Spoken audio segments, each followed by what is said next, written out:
Hello, everybody. I'm David Baum. I'm the president of SSB, and I wanted to start a minute early just to welcome you all. Thank you for coming to this symposium, which is the first installment of the SSB Ernst Mayr Award presentations. The second batch of them will be at the in-person meeting. So this is SSB's sort of premier award. It's given to a student or recent graduate who does extremely creative and original work, and comes with a $1,000 prize and a rich history of fantastic people who've got this in the past. It's also a very stiff competition, as many people haven't even made it to the finalists, which you'll be seeing today. So I want to welcome you all. I want to congratulate all of the finalists for getting to this point and tell you that we all look forward very much to hearing about your research. So thank you.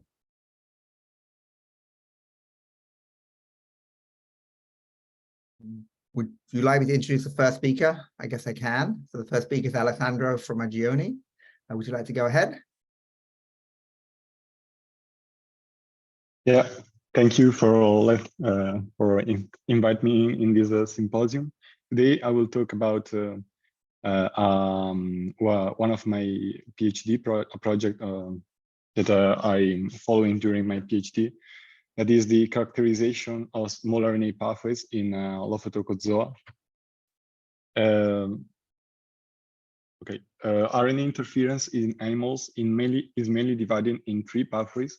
We have the Myrna pathway, the endocyrna pathway, and the Pirna pathway. All these three pathways can mainly divided in two steps, we can say.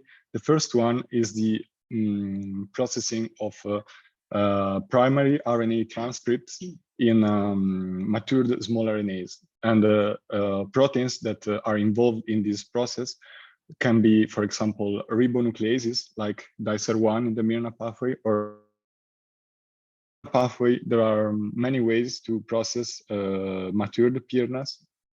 And one of these ways is the ping-pong amplification, where where two argonates protein interact to maturate a Pirna that then is able to maturate its Pirna counterpart, and together, so in this way they can amplificate together.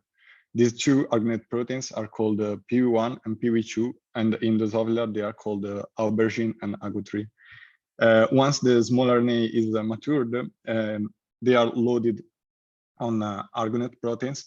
Each pathway has its own argonate protein, but there is the nomenclature between species is a bit misleading.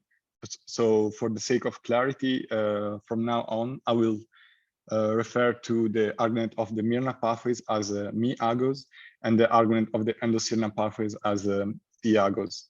And then there is the PV1 that is the one that load the maturate Pirna in the Pirna pathway. The argonates are all they all belong to the argonate superfamily, which comprises three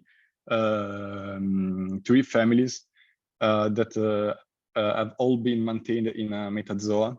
On the left, I reported the phylogenetic tree of the argonate superfamily, and I also summarized that tree in a smaller tree on the right, just to show you which is the location of the proteins that I've showed you in the previous slide.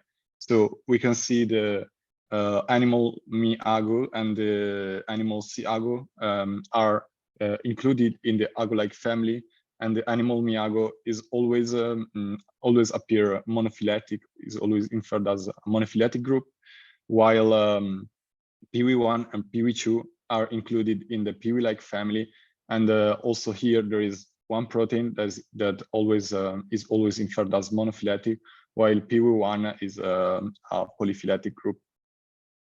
As I said, my aim was to characterize RNA pathway in Lophotrochozoa.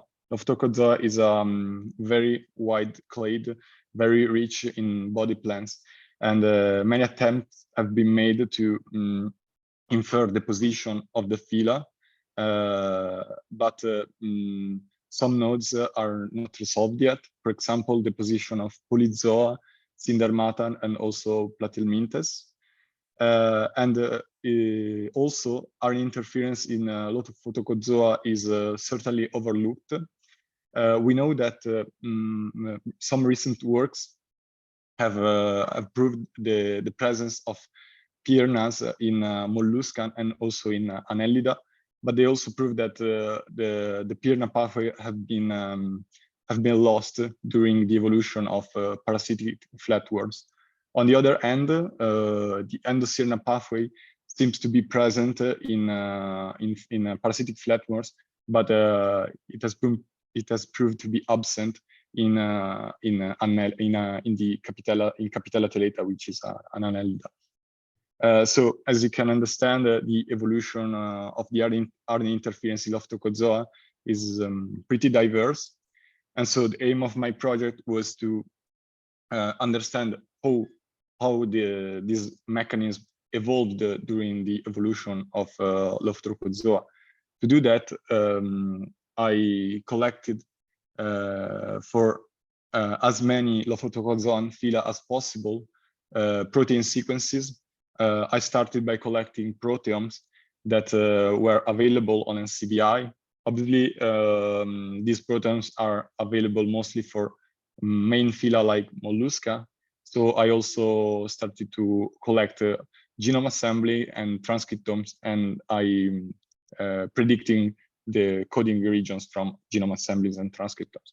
In this way, I were able to collect coding sequences from 49 species, and from these sequences, I annotated the Dicer and the Argonaut family by annotation by the annotation of the domains, the RNase 3 domain, and the PATS and the PIWI domain for Argonate proteins. So this is the first maximum likelihood tree of the Argonate protein that I've annotated, and compared to previous analysis, so the previous phylogenetic analysis on Argonate proteins, we can see that all the three family have been retrieved. So the WAGO family, the AGO family, and the PIWI family, and they are all monophyletic, and they show high bootstrap values. And also the 4 proteins that I've shown you before, so PIWI1, PIWI2, Mi-AGO, and C-AGO, were retrieved and were well divided in all the 4 groups. What we were more interested in was the presence and the absence of these proteins in each Lophtococcozoan phylum. So starting from the PIWI family, PIWI1 and the PIWI2 were present in all Lophtococcozoan phyla, with some exception. As I said, these 2 proteins lack in parasitic flatworms, and we also were able to find this pattern. The same pattern was also observed for AGO proteins, so all Lophtococcozoa phyla showed the presence of Mi-AGO proteins. But the most interesting pattern was present in the C-AGO proteins, where we see that there are 4 phyla, so Mollusca, Brachiopoda, Phoromida, and Annelida, that where we weren't able to retrieve C-AGO protein. So this seems they are absent in this phyla. Next, we inferred the maximum likelihood tree of the Dicer proteins. Also here, there is the Dicer one, which is the one involved in the Myrna pathway, which is monophyletic, and in this case, all the phyla, all the Lophtococcozoan phyla, show the presence of the Dicer 1 proteins. On the other hand, Dicer 2 is not monophyletic, and also is absent in many phyla, the same that show the absence of C-AGO, so Mollusca, Brachiopoda, Phoromida, and Annelida, but also other 3 phyla that are Nemertea, Entoprocta, and the Bryozoa. So it seems that there are some phyla that completely lack of the endocirna pathway, while there are other 3 phyla that have this intermediate state where they have maintained the C agoproteins, but they lost the dicer2 protein. The last analysis we performed was to answer the question if species without a complete endocyrna pathway were capable of producing endocyrnas. Endocyrna have a very specific signature, since the endocyrna pair is overlapped by 19 bases. So what we did is to retrieve small RNA transcriptomes from wide range of metazoan species, and we also sequenced the first Mayr small RNA transcriptome, and then we counted the number of pairs that overlap for 19 bases. So the so-called we compared this number of pairs with number of pairs also of other overlapping lengths. So 4 overlapping lengths, 5 overlapping lengths, and so on until 20. And as you can see, at the overlapping length of 19, we can see that species with a complete endocyrna signature and complete endocyrna pathway, so the species that are colored in blue, show a high number of pairs compared to the species that do not have a complete endocyrna pathway.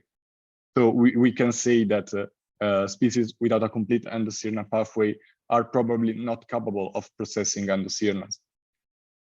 So in this figure, I think it's very useful to summarize all my results, because we can say that Myrna and the Pirna pathways are conserved in all of Trochozoa, obviously with some exception, the parasitic flatworms.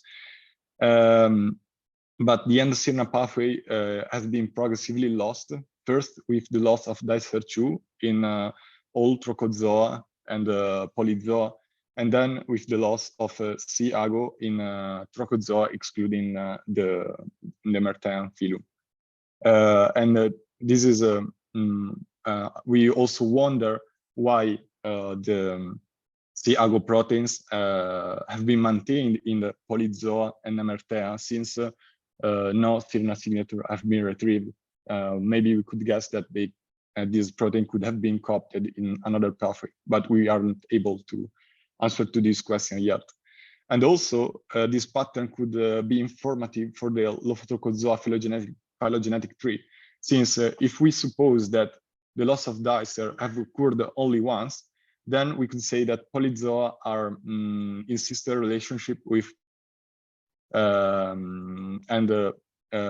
this relation, the relationship, and as I said before, the relationship of Polyzoa within the Lophotrochozoa tree is not clear yet. So I thank you all for listening. All the data that I present today are in a preprint on the archive. There is the QR code that they send you to the paper. If you are interested in this topic, please follow me on Twitter. And I would like to thank you, my supervisor, Professor Passamonti, and my co-supervisor, Dr. Federico Pazzi. And thank you again for listening to me. So we have time for 1 or 2 questions. If someone wants to ask a question, use the raise your hand button. So Daniel. Hey, great talk. You know, I work with worms as well, and work with a really interesting group called the Xenocoelomorphins, and they have been thought to be both protostomach and deuterostomach alike. I noticed you didn't have any sequences, but they have done a lot of stuff with peewee proteins, specifically with regeneration. Do you think your data would change, or do you think that phyla would better inform you know, the evolution of those kind of proteins and mRNAs and whatnot within your data? Yeah, I think that adding Xenocoelomorph would be very interesting. Actually, also, I tended to avoid them because of their unknown phylogenetic position, we can say.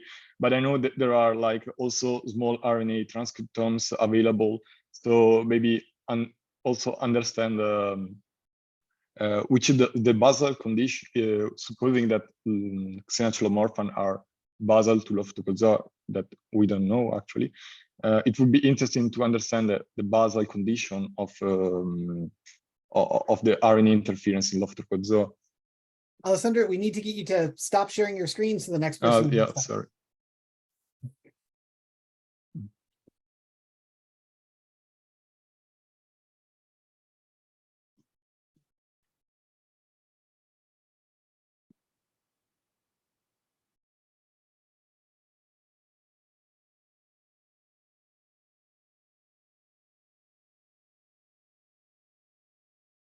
Is the next speaker here? Want to share your Yes, he screen? is. Would you like to go ahead and do that now?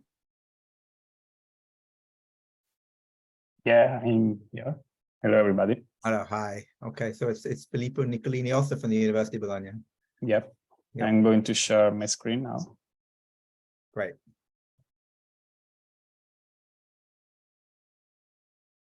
Okay, can you see my slides? Yes. Okay, great. So, hello, everybody. I am Filippo Nicolini from the University of Bologna, and I'm very honored to be here at the Mayr Symposium in the evolution meeting. And today I'm going to talk to you about the sex determination genes in bivalves. That is the part of my work for my PhD so far. So basically, first of all, what is sex determination? Sex determination is the process that leads to the formation of the sexual identity of an organism. And basically, as you may know, the sex determination process is very complicated with gene regulatory networks full of genes that interact with each other and also with environmental cues. The sex determination process itself has been widely studied in arthropods, vertebrates, and nematodes, but actually we are lacking lots of information from the second phylum in terms of species diversity in metazoa, that is mollusks. So since we are actually we are full of genomes and transcriptomes from bivalves, my PhD project so far has focused on the study of the genetic basis of sex determination in this clade of mollusks. Why bivalves? Because bivalves can be a really good model system for the sex determination, because actually bivalves are mostly gonocolistic with the bisexual condition, even if lots of hermaphroditic combination can be seen in different species. Above this, we actually don't know much more about sex determination in bivalves, because we just know that it's a mess, basically, because we know that there can be a mixture condition of environmental and genetic cues in bivalve sex determination, and also that the genetic part of the sex determination can be a polygenic system rather than a single gene that determines all the sexual identity itself. And also bivalves seem to lack heteromorphic sex chromosomes. And also in bivalves, everything that we know about sex determination, that is actually not so much, I can say, is related to single species with few experiments and few time points in the development. So basically, we are lacking a general comparative framework to investigate the sex determination of bivalves. And here lies my PhD work. My PhD work, I started studying sex determination in bivalves from this paper that actually is related to the sex determination working model of the Pacific oyster. Just to be clear, a working model is a model that has been hypothesized, but that has never been actually tested. Because as I already pointed out many times, we don't know how sex is determined in bivalves. And from this simple, actually, gene regulatory network that has been hypothesized, my attention was drawn by this gene, that is DSX. You may know these genes from other clades, for example, DSX in Drosophila, actually, or from vertebrates or Cenorhabditis, because this gene belongs to the DMRT gene family. That is a gene family strongly associated with sex determination in bivalves. So the presence of DSX in the Pacific oyster working model for sex determination may not be so surprising. However, we don't know who this gene from Crassostrea, from the Pacific oyster is. That is, we don't know its orthology relationships with other members of the DMRT gene family. So basically, what I have started to do was to start annotating all the DMRT genes from bivalves using public available annotated genomes. I will skip this technical part just because I think there are much more interesting stuff afterwards. But if you have any questions about the annotation pipeline, we can keep in touch.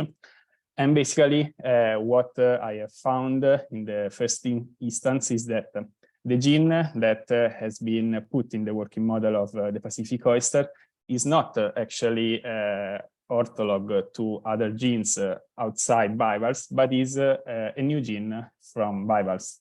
And this is the reason why from now on, we are going, in this presentation, obviously, we are going to call this gene not DSX or DMRT1, but DMRT1L, just to remind us that this gene is new to bivalves. After this, I started investigating the molecular evolution of this gene. And basically, I found that the catalytic domain of this gene, of this cluster of DMRT genes is far more diverse than all the other DM domain found in the other groups of DMRT genes in bivalves. And also that the DMRT1L is not widespread in all the species. Here you can find basically the presence-absence of the DMRT genes in bivalves. And you can see that DMRT1L is present in Unionida, in Pectinida, Ostraida, and Mithirida, and even not all of them. So its phylogenetic distribution is not actually so uniform. And also for what concerns the amino acid divergence of DMRT1L, we can see that its amino acid divergence is far more higher than the amino acid divergence of the other DMRT genes. This is true also if we put the DMRT1L genes in the context of all the genomic amino acid divergence of bivalves. Here you can see the distribution of the amino acid distances of all the orthogroups in bivalves. And we can see that the DMRT1L falls in the upper tail of the distribution. So basically, with this brief work, we have found some characteristics of DMRT1L, such as the fact that is a new gene from bivalves and that he shows an accelerated rate of sequence evolution. And all these characteristics are in line with all the other DMRT genes that are strongly associated with sex determination in other animals. So we have actually a clue that these genes, DMRT1L in bivalves, can be a genetic sex determinant.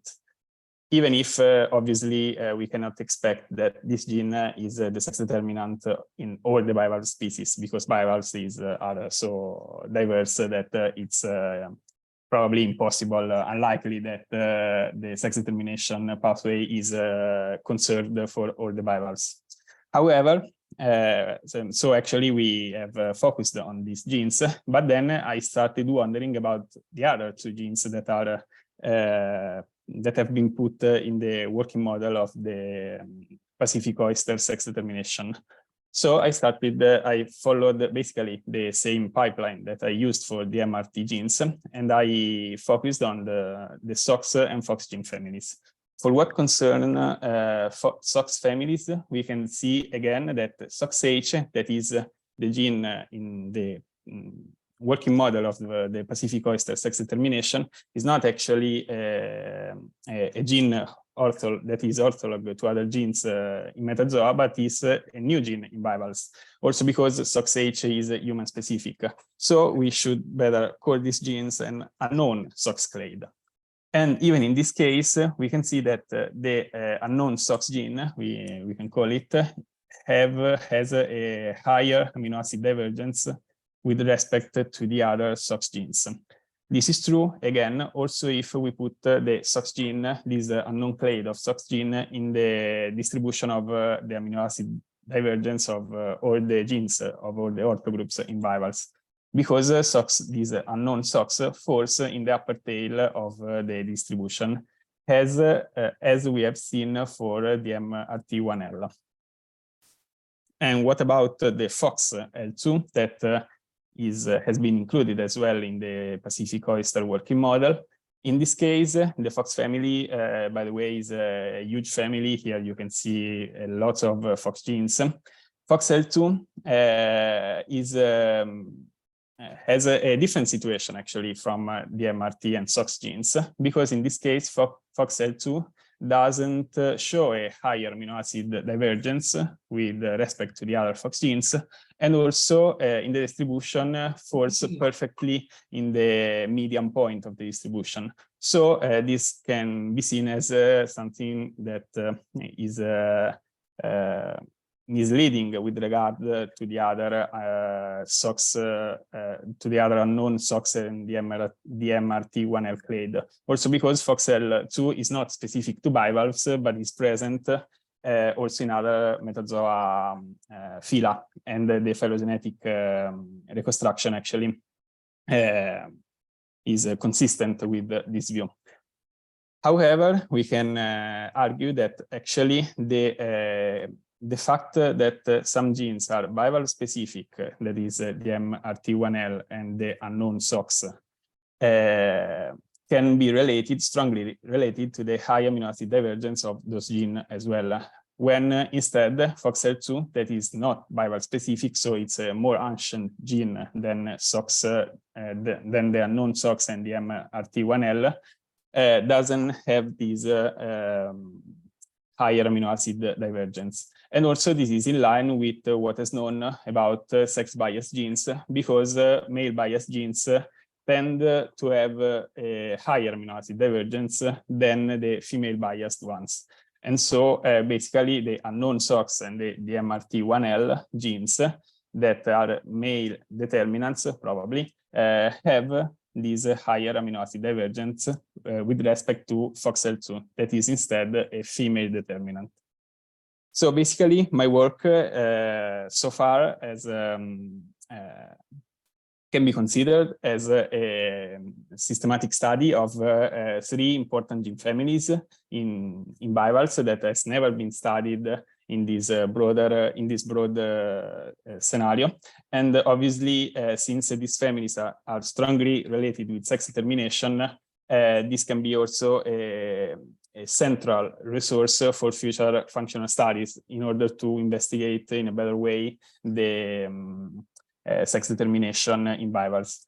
And above these, bivalves can be seen again as the new model system for the sex determination process, because to study the sex determination process, because actually the patterns of acquisition of new sex determining genes in bivalves, as well as the molecular evolutionary processes, can be studied in a parallel way between bivalves and, for example, vertebrates or insects. The next steps obviously will be to test how these genes are during the gonad development, and hopefully this will be my future work in my PhD course. And I want to thank the people from my lab, in particularly Professor Andrea Lucchetti, that is my supervisor, and also Professors Fabrizio Ghiselli and Liliana Milani, that are giving to me a very important feedback for my work, since their expertise in virals. And thank you for the attention. Please keep in touch with the links that you can find here in my link tree. And I hope that everything was clear and that I interested you with my works. Thank you.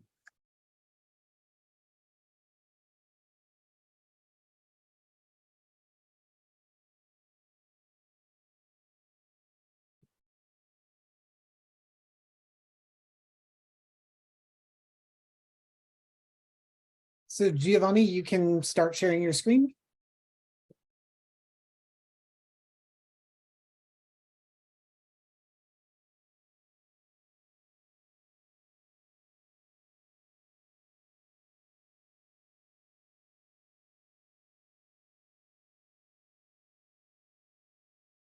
Giovanni, you're muted.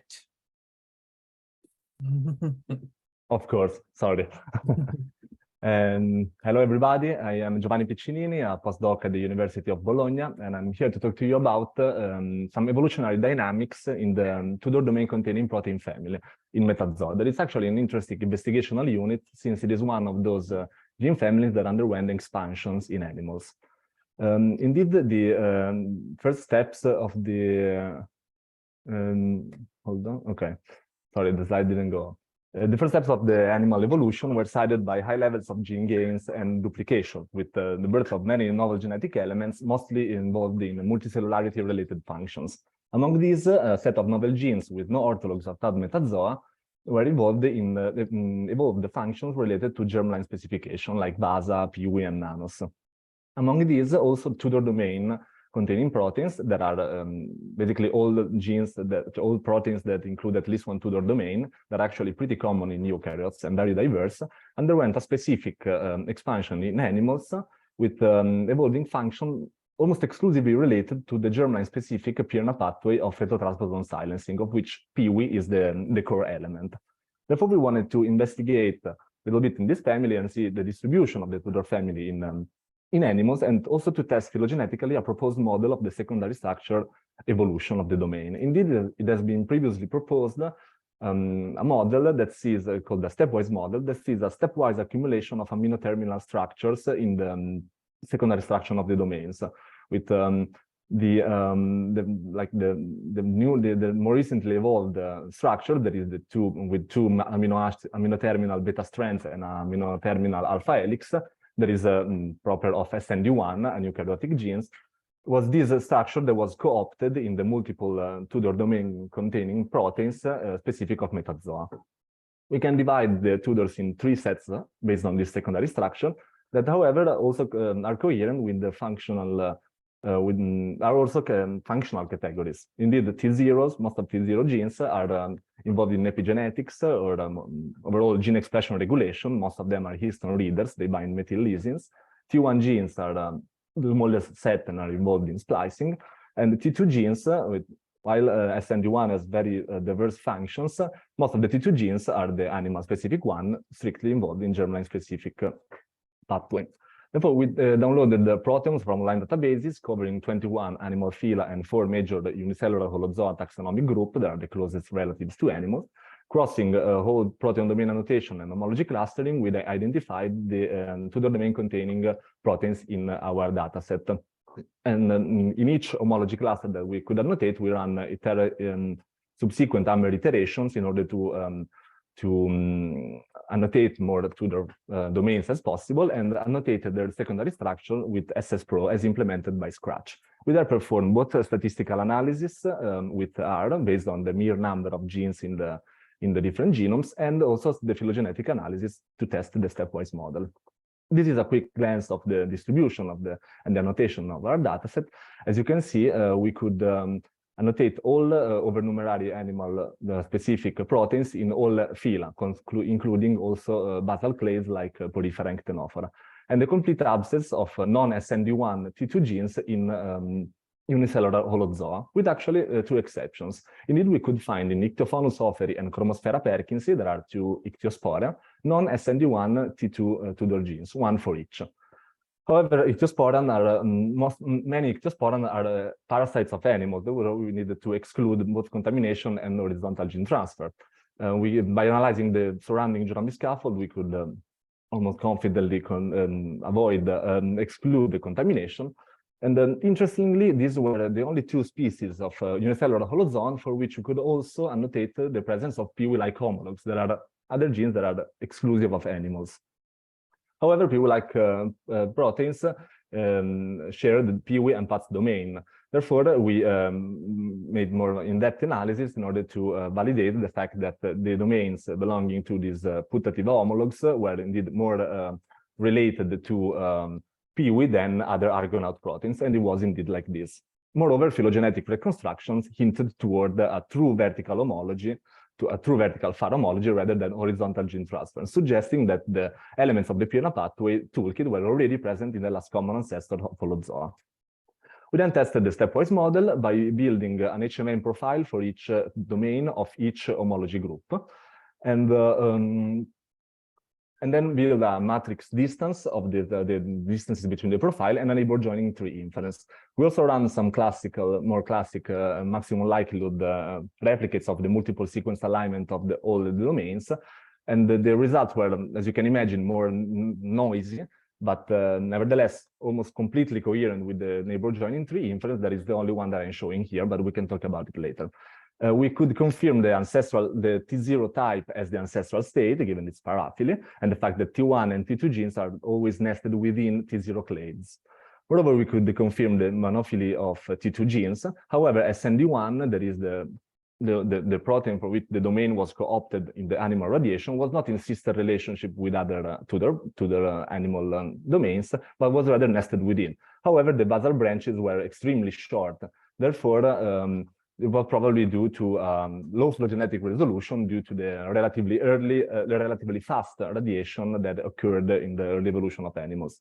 T1 genes were monophyletic, but were not in sister relationship with T2 genes, meaning that the amino-terminal alpha helix might have evolved either twice independently or just once and was later lost in the T0 clade.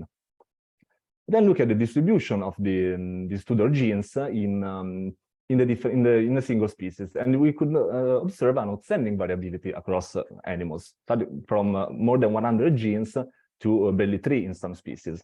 And we wanted to investigate what could be some drivers of this astonishing variability, correlating with some genomic and genetic features.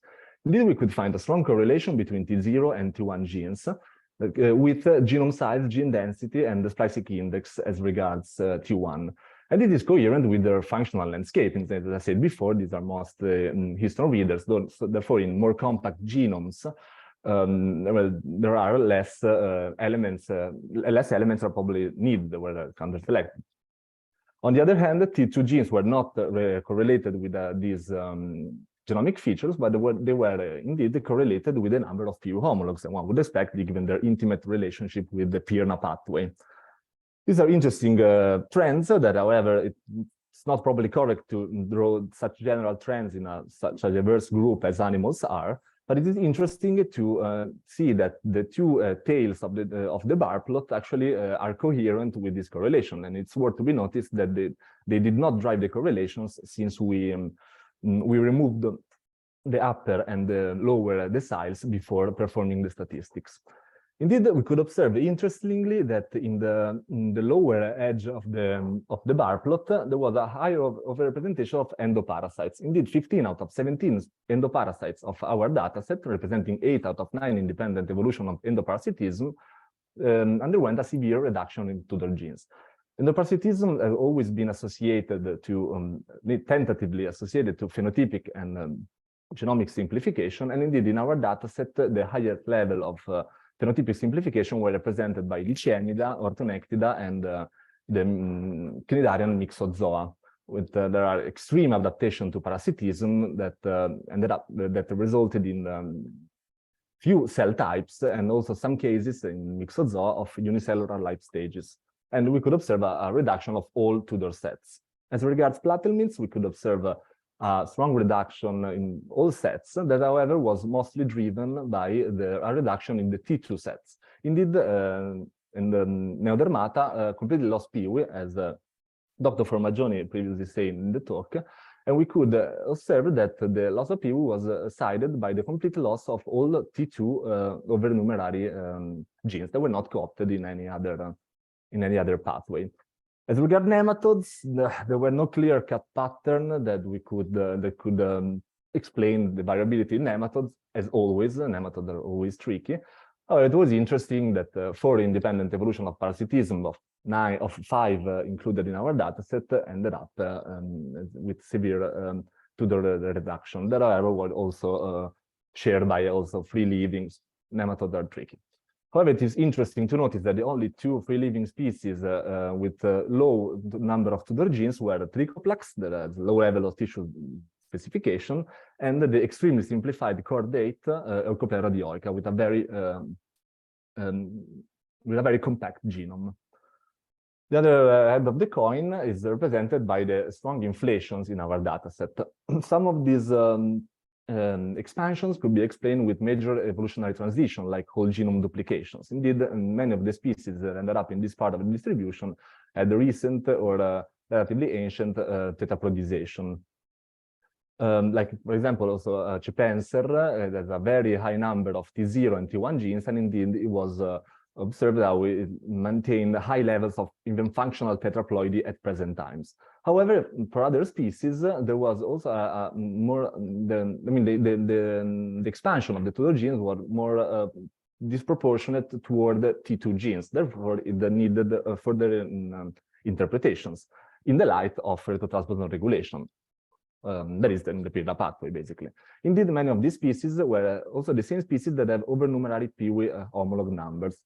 For example, Macrostomum liliano, we could observe also recent bursts in retrotransposons, specifically retrotransposons, the specific mobile elements controlled by Pirnas in recent times, and did have 14 very similar, for probably recently evolved PIWI homologs.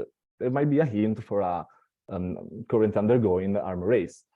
And it was also interesting that many of these species, there was an overrepresentation of parthenogenetic species that have weaker, let's say, genomic defenses toward the mobile elements regulation. And probably an overnumerary number of 19 of PIWI and T2 genes was selected in this species.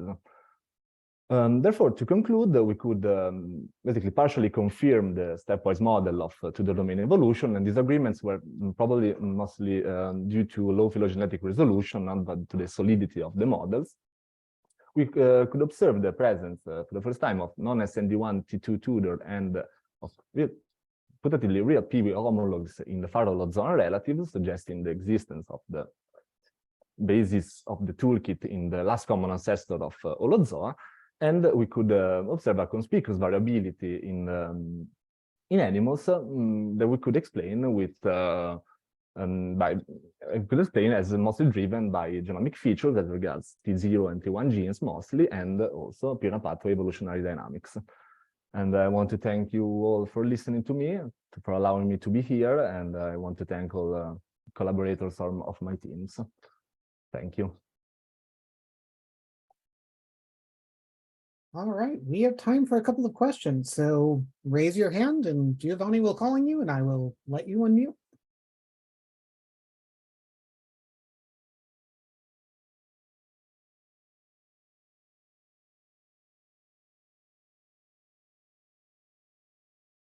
All right, if no one else is going to ask a question, I'm going to ask a question.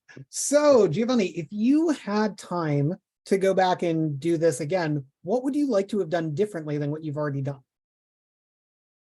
Well, I wouldn't know, because I mean the dataset was, I mean let's say the dataset was that, because I mean we tried to download from NCBI all annotated genomes, trying to cover as much field as possible and avoiding excessive biases toward certain clades, like of course arthropods, chordates, and all. So we took all annotated genomes for which there was a proteomes for less covered phyla. But there was those. I mean, there are no others. We also used some other databases in order to implement as much as possible the the dataset, but that was basically it. I will probably maybe include more, try to, since given, I mean, the results that we obtained, maybe include more maybe parthenogenetic species or other endoparasites. But actually we did that too, because I mean, once we got the first results, we tried to include more of these species to see whether the trend tended. Think that it almost, I mean, it kept being strong. Of course, I mean, animals are so diverse that, as I said, we have to be, it's too audacious to outline general trends. And of course, it's full of exceptions, even in our data set. I mean, not all parthenogenetic species are there. And okay, maybe it's too late. I passed the, sorry, too late.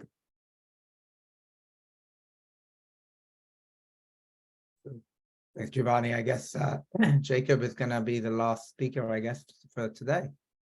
So, yeah. Can you all hear me? Yep. All right, I'll start then. Great. Well, thank you all for attending my talk today. My name is Jacob Suissa, and I'm currently an NSF postdoctoral research fellow at Cornell University, working with Fei Wei Li and Corey Moreau. So we're going to shift a little bit to plants and zoom out to the macroevolutionary scale here to talk about my work, which is really a cross-kingdom story of convergent evolution, co-option, and symbiosis. So let's get into it.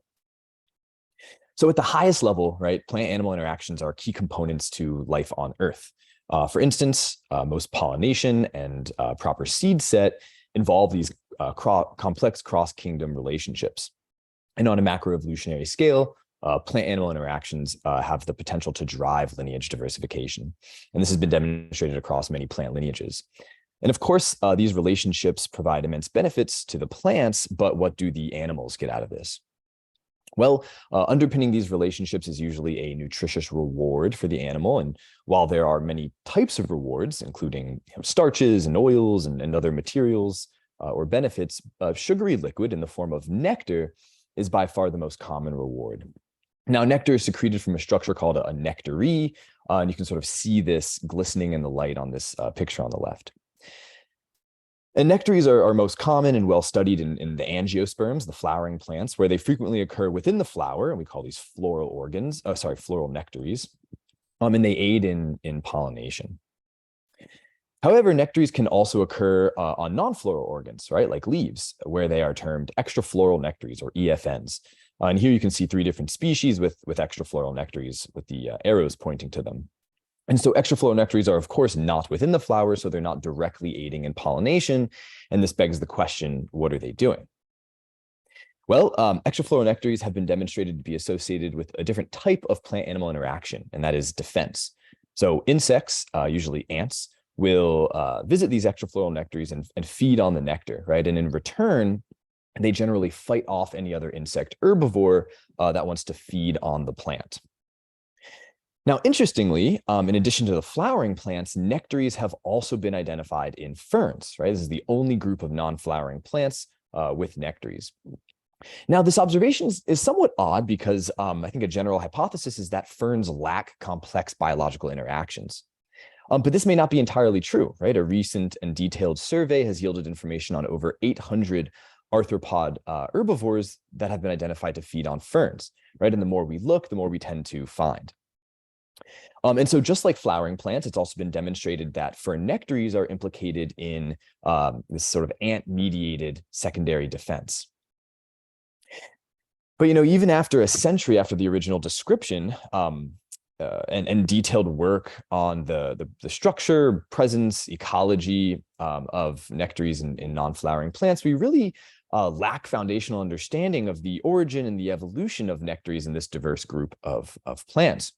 And so here in this work that I'll be speaking with you about today, we use a cross-kingdom museum-based collections approach using ferns, flowering plants, ants, and arthropod herbivores to explore the evolution, origin, diversification, and underlying correlates of nectary evolution in non-flowering plants.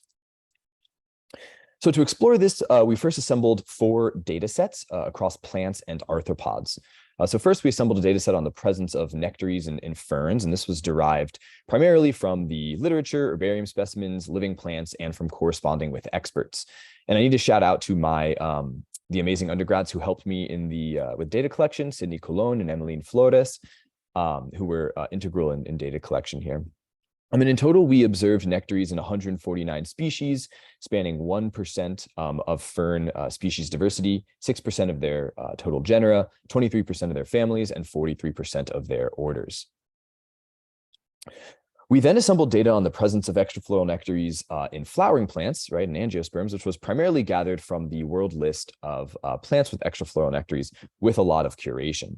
Now, while the total number of angiosperm species with nectaries far outnumbers that of ferns, we actually observe a similar relative proportion of species, genera, and families with extrafloral nectaries.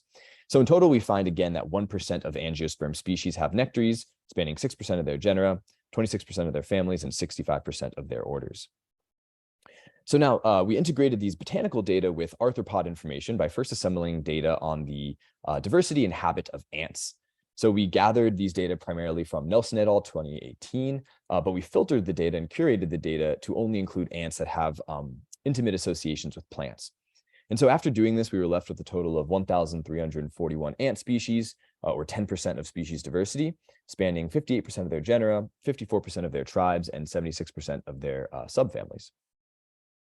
And so lastly, we assembled a data set on fern herbivores, which was mainly generated from the Fuentes-Jacques et al. 2022 paper. And after curation and synonymizing the taxonomy, we ended up with a total of 725 species spanning 408 genera, 74 families, and 7 orders. And the majority of fern arthropod herbivores were in Hemiptera, Lepidoptera, and Coleoptera. So we then integrated these large data sets with the largest and most robust phylogenies to date of ferns, flowering plants, ants, and fern herbivores. And using these phylogenies and these data sets, we then conducted a series of phylogenetic comparative methods, including stochastic character maps, lineage through time plots, which accounted for the stochastic character maps of our particular traits of interest, and state-dependent speciation and extinction analyses. And we did this to explore the tempo, mode, and mode of nectary evolution. And so I don't have time to get into the diversification rate analyses today, so I'm really just going to focus on the stochastic character maps and the lineage through time plots. So the first thing that we found is that while not as variable or abundant in flowering plants, nectary morphology and placement is still quite diverse across ferns. So some species have nectar secreted from very microscopic gland-tipped hairs, which you can see here on the top left. Others have these patches of tissue on the underside of the leaf that just secrete nectar. And some have these quite sophisticated cup-like structures, which you can see on the bottom right, that are similar to some extrafloral nectaries that we see in flowering plants. And again, important to note is that ferns and flowering plants are the only 2 lineages known to evolve nectaries, right? Which is a remarkable example of convergent evolution, especially considering that they diverged from a common ancestor more than 375 million years ago.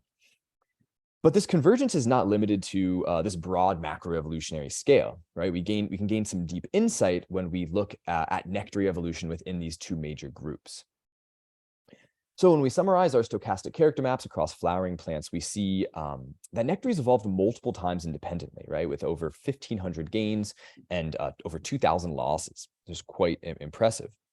Now, when we summarize our stochastic character maps across ferns, we see far fewer transitions, but we still see 11 independent gains with 2 subsequent losses. So what these data really tell us is that nectary evolution might be quite labile, right? Easy to gain and easy to lose.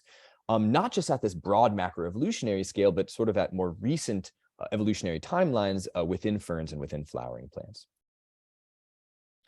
So next, we needed to explore the tempo and mode and underlying biological correlates of nectary evolution across geologic time. So I'm going to show you this plot here, and I'm going to populate it with a variety of lineage through time plots. But just to orient you here for a moment, the x-axis is time, and the y-axis is the number of lineages log scaled. Right, so to explore these patterns, we took information from our cross-kingdom data sets and built these lineage through time plots. What you're going to see in the coming slides are a set of lines which just articulate the diversification patterns of our particular lineages of interest. So let's look at ferns first. So what you can see is that this line is not linear, but rather has these two growth phases, right? There's sort of one in the Cretaceous and one in the Cenozoic. So let's focus on the first one for now. So what we can see here is that what our data suggests is that nectaries and ferns likely originated sometime in the Cretaceous. And this timing seems to mirror the timing of extrafloral nectary evolution in flowering plants, which you can see here by this blue line. Now, when we overlay information on the diversification of ants here, which you can see by this red line, we see that the timing of nectary evolution in ferns and extrafloral nectary evolution in flowering plants seems to correspond with the rise of ants that have particular symbiotic relationships with plants. However, one thing that you can notice about this plot is that the ant-angiosperm relationship seems to be more tightly linked compared to the ant-fern relationship. And this is especially true once we get into the Cenozoic. Now, this relationship is corroborated by previous work, which suggests that ant-plant interactions were important in the evolutionary history of angiosperms, seemingly promoting diversification in the lineages where these symbioses have evolved. And of particular relevance and interest to our findings is that these ant-angiosperm interactions seem to be most common in trees. Now, why is this habitat preference interesting? Well, this is because within the ferns, we actually see that over 93% of nectary-bearing species are arboreal, are tree ferns, or are epiphytic, right? And so epiphytic ferns grow on flowering plant trunks and in their canopies, providing potentially a nearby habitat for arboreally nesting ants. Similarly, tree ferns occupy a parallel niche to the angiosperm canopy, although slightly smaller. So what we hypothesize here is that this proximity of epiphytic ferns in the canopies or tree ferns occupying a relatively similar niche likely facilitated the migration and transition of angiosperm-associated ants onto ferns. So let's revisit this second growth phase of fern nectary diversification, sort of this Cenozoic rise here. So interestingly, we observe about a 50 million year lag between the origin of nectaries and ferns in the Cretaceous and this inflection point, this uptick in the diversification of ferns with extrafloral nectary or with nectaries in the Cenozoic. Now, interestingly, when we incorporate the data set of fern arthropod herbivores onto this plot, we uncover a sharp rise in the diversification of fern herbivores in the Cenozoic, which seems to parallel this diversification of nectary-bearing ferns during this time. Now, while of course, arthropod herbivory in ferns has been observed in the fossil record since the Carboniferous, we suspect that the Cenozoic rise of fern herbivores likely facilitated or drove even nectary evolution in ferns by adding a more pronounced selection pressure during this time period. And interestingly, this increased herbivory in the Cenozoic may not be unique to ferns, but perhaps maybe a more general pattern as a sharp increase in herbivory has been documented in the fossil record during the Paleocene-Eocene thermal maximum. Now, just to wrap this up, using a cross-kingdom museum-based collection approach, our work provide three major insights on the evolution of nectaries in non-flowering plants. So first, we demonstrated that nectary evolution is quite labile, evolving independently at both broad macroevolutionary scales across ferns and flowering plants, but also at more recent time scales within these two clades. Second, we find that nectaries and flowering plants and ferns likely evolved sometime around the same time in the Cretaceous, and this seems to coincide with the origin of ant-plant associations. And third, we find a lag of almost 50 million years between the origin of nectaries and ferns and the subsequent diversification of ferns with nectaries in the Cenozoic. And this seems to correspond with the rise of fern arthropod herbivores during this time. And so importantly, these patterns show us that by the time nectary-bearing ferns radiated in the Cenozoic, it seems like ant-angiosperm interactions were well established. And so these patterns suggest that the ancient fern lineage likely took advantage of this mutualistic defense strategy after flowering plants, not before, despite their longer evolutionary history or the longer evolutionary history of ferns. And so with that, I have many people I'd like to thank, including the undergraduates who helped me, Sydney and Emmy, everyone in the Moreau lab and the Lee lab who have been integral in getting the project up and running and editing and helping with my presentation today. The expert correspondents who helped me with data collection, my institutions and my funding sources, and to all of you for your attention over the past 13, 14 minutes or so. And if you'd like to contact me or check out any of the science communication work that I do, here are some ways to do that.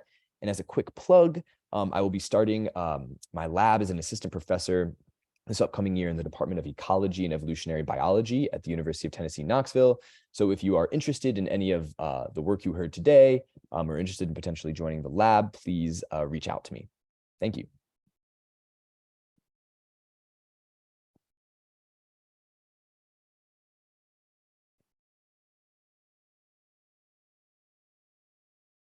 Thank you, Mike. Can we have a question? There's a minute left. Someone has a question? Yes. Filippo, you want to go first? Yeah, sure.